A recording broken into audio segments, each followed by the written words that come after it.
Hello friends, आज हम करेंगे Newton's law of gravity. Newton's law of gravity क्या कहती हैं कि हर एक बॉडी दूसरी बॉडी को अट्रैक्ट करती है।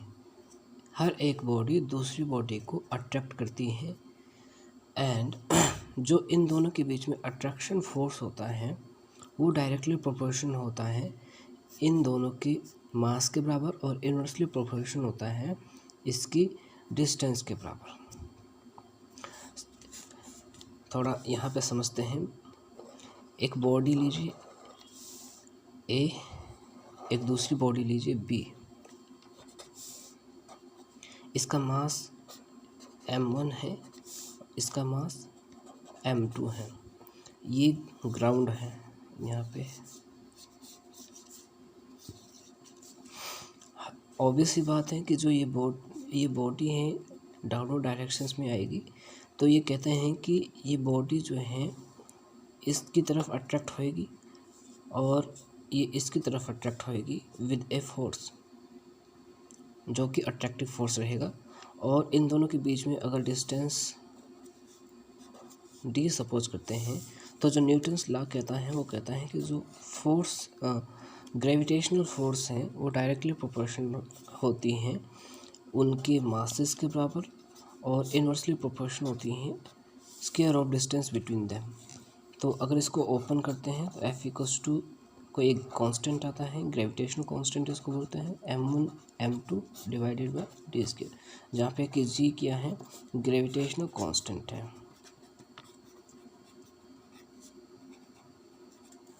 ग्रेविटेशनल कांस्टेंट है, ग्रेविटेशनल कांस्टेंट है। अगर हम इस ग्रेविटेशनल कांस्टेंट की यूनिट फाइंड आउट करना चाहें तो ये आ गया F D square divided by m1 m2, ये किसके बराबर है, g के बराबर। फोर्स को हम लेते हैं न्यूटन में, d डिस्टेंस है, डिस्टेंस किस में लेती है, मीटर स्क्वायर में लेते हैं, एंड मास किस में होता है, किलोग्राम में होता है।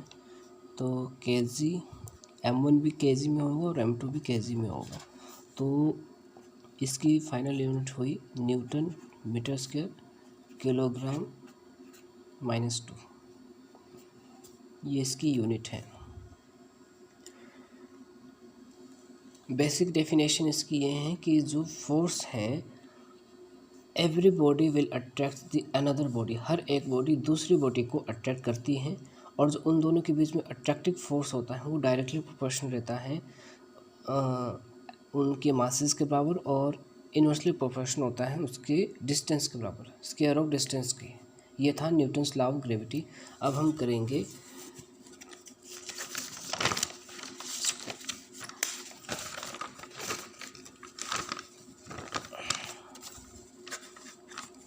Law of transmissibility of force करेंगे।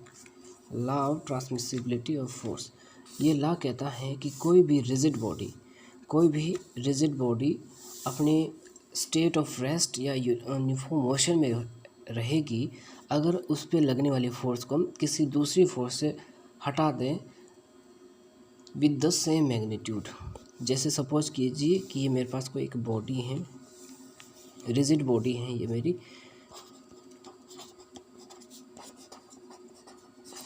अगर इस बॉडी के ऊपर कोई फोर्स F एक्ट कर रही है और ये उसका लाइन ऑफ एक्शन है कुछ इस तरह से, तो अगर मैं इस फोर्स को यहाँ से हटा दूँ on the line of actions, इस फोर्स की लाइन ऑफ एक्शन से ही इस फोर्स को हटा दूँ हैविंग द सेम मैग्नीट्यूड, तो ये बॉडी जो है रेस्ट में रहेगी और अगर मोशन पे है तो यूनिफॉर्म मोशन में ही रहेगी। यही होता है लॉ ट्रांसमिसिबिलिटी ऑफ फोर्स। और ये लॉ जो है रिजिड बॉडी में ही अप्लाई होती हैं, कुछ सॉलिड बॉडीज़ में भी नहीं अप्लाई होता है क्योंकि उसमें डिफॉर्मेबल का केस आ जाता है जिसमें कि इंटर फोर्सेस की स्टडी होती है। इसकी एक्चुअल डेफिनेशंस हैं, a rigid body will remain in uniform motion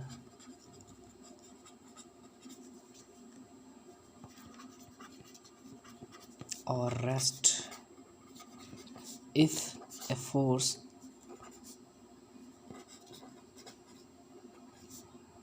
acting on the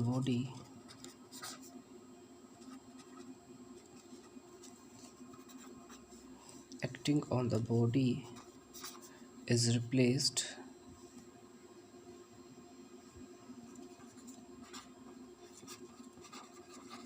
by the another body by the another body of by the another force of same magnitude